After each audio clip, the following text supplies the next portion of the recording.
Hi everyone. Today's video is going to be focused on something called Zen, and it's an analogy, but hopefully this is helpful for all of my friends and family that are asking about what they can do during this crisis as we're being redeployed and people are organizing to take care of those that are most critically sick.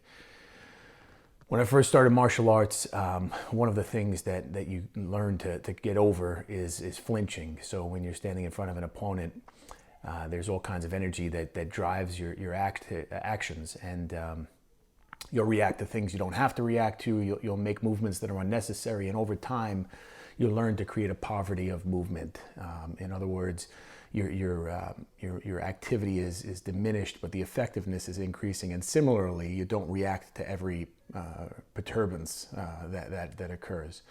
I see this even in great surgeons. Their skill in changing the direction of a case when things don't go exactly as planned or something doesn't look exactly the way it appeared on the imaging, and their ability to change gears quickly and make effective movements without wasting time or without wasting procedures is always remarkable to me. So in this time with COVID, where we are asked to stay home and not engage socially, there are things you can do to be effective, but they're not the things you're used to doing, and it's going to require you using your energy intelligently and not reacting to every social media instigation or every angst that creeps in during these strange days.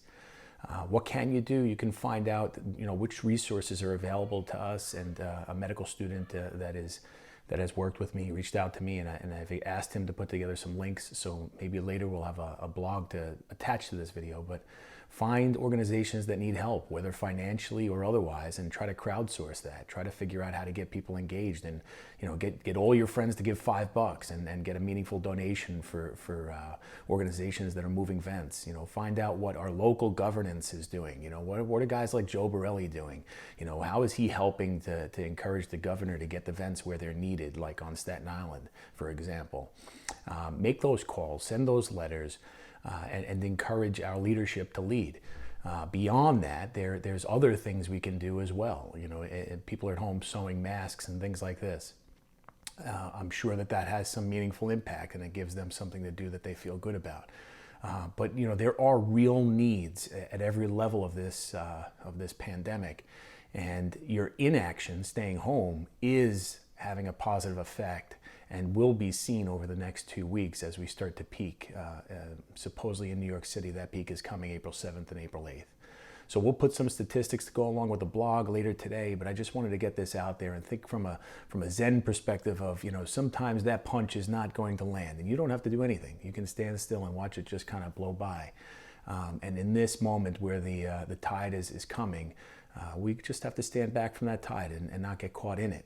And while we're doing that, if there is an effective way for you to use some of your energy, let's go for it and let's do it together. So be well, be safe. I look forward to seeing you all soon.